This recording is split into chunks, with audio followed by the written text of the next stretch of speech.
Film Bareilly की बर्फी का trailer release हुआ है। इसे डायरेक्ट किया है अश्विनी अय्यर तिवारी ने, जिन्होंने साल 2016 में अपनी फिल्म नील बटे सन्नाटा से डेब्यू किया था।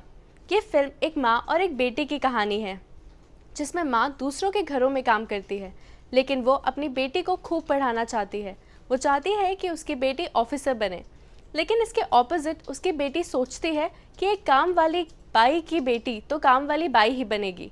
लेकिन अपनी बेटी को इंस्पायर करने के लिए वो उसकी क्लास ज्वाइन करती है। अश्विनी के पति डायरेक्टर नीतीश तिवारी हैं, जिनकी दंगल इंडियन फिल्म इंडस्ट्री के इतिहास की सबसे ज़्यादा कमाई करने वाली फिल्म बन गई। करीब 2000 करोड़ रुपए की कमाई की है इस फिल्म ने। ये दोनों फिल्मों में एक दूसरे का साथ देते रहते हैं। फिल्म बरेली की बर्फी को श्रेयस जैन के साथ मिलकर नीतीश तिवारी ने ही लिखा है। वे नील बटे सन्नाटा के सह लेखक भी थे। वहीं नीतीश के डायरेक्शन वाली फिल्म भूतनाथ रिटर्न्स में अश्विनी क्रिएटिव कंसल्टेंट थी। इस फिल्म की घोषणा पिछले साल हो गई थी। इसमें आयुष्मान खुराना, कृति सेनन और राजकुमार राव की कास्टिंग की गई है। इसमें सीमा बहावा और पंकज त्रिपाठी जैसे ज़बरदस्त एक्टर्स भी हैं। अक्टूबर में इसकी शूटिंग शुरू हो गई थी। कृति ने ट्विटर पर फिल्म का स्क्रीन प्ले और उस पर लिखा डायरेक्टर अश्विनी का मैसेज शेयर किया था। ये शूट 45 दिनों का था, जिसकी शुरुआत लखनऊ से हुई थी। बरेली की बर्फी की कहानी बिट्टी यानी कि कृति सेनन से शुरू होती है, जो उत्तर प्रदेश के बरेली में रहती है। दिखाया गया है कि छोटे शहरों की लड़कियों को लेकर जो स्टीरियोटाइप्स हैं, उनके उलट वो सिगरेट और शराब पीती है, इंग्लिश फिल्में देखती है और घर से भागने में उसे कोई लोक लाज महसूस नहीं होती। लड़कों के रिश्ते आते हैं, लेकिन वो उन्हें होने नहीं देती। वो मानती है कि इस दुनिया में कोई तो होगा जो उसे वैसे एक्सेप्ट करेगा जैसे कि वो है। इसी बीच बिट्टी को स्टॉल पर एक हिंदी नॉवेल मिलता है, बरेली की बर्फी।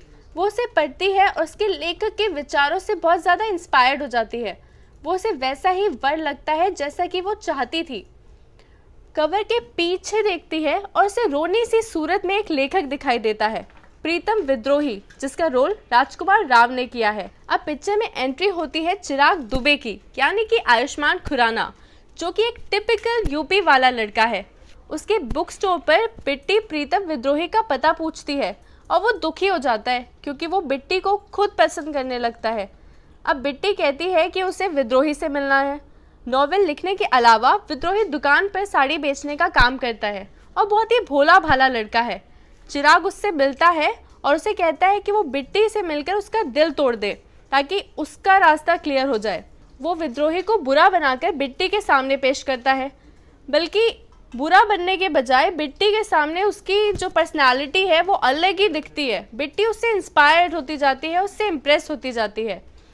इसी उठापटक के बीच ये हल्की फुल्की कॉमेडी है। इस कहानी की प्रेरणा डायरेक्टर अश्विनी को फ्रेंच ऑथर निकोलस पेरो की दूसरी novel the ingredients of love से मिली, जो कि 2010 में पब्लिश हुई थी।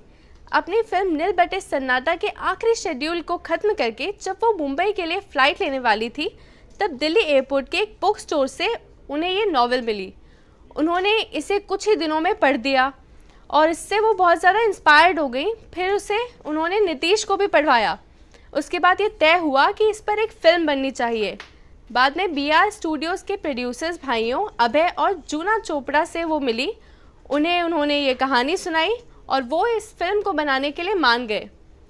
प्रोड्यूसर्स ने किताब के राइट्स खरीदने के लिए फ्रांस के पब्लिशर्स से कांटेक्ट किया। फिल्म का ट्रेलर रिलीज़ हो चुका है। कृति पहली बार इसमें छोटे शहर की लड़की के रोल में नजर आ रही हैं। हालांकि आयुष्मान ने दम लगा के हईश शाह में हरिद्वार के लड़के का रोल किया था।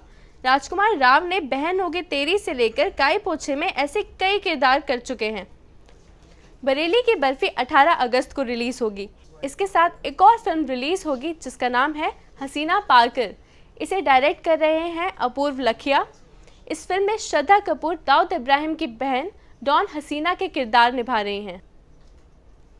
ऐसे ही सिनेमा जगत, पॉलिटिक्स, मिथ बस्टर्स और क्रिकेट की जानकारी के लिए हमारा YouTube चैनल दी ललन टॉप सब्सक्राइब करें। अगर आप ये वीडियो फेसबुक पर देख रहे हैं तो हमारा पेज लाइक करें, इसे शेयर करें। Thank you.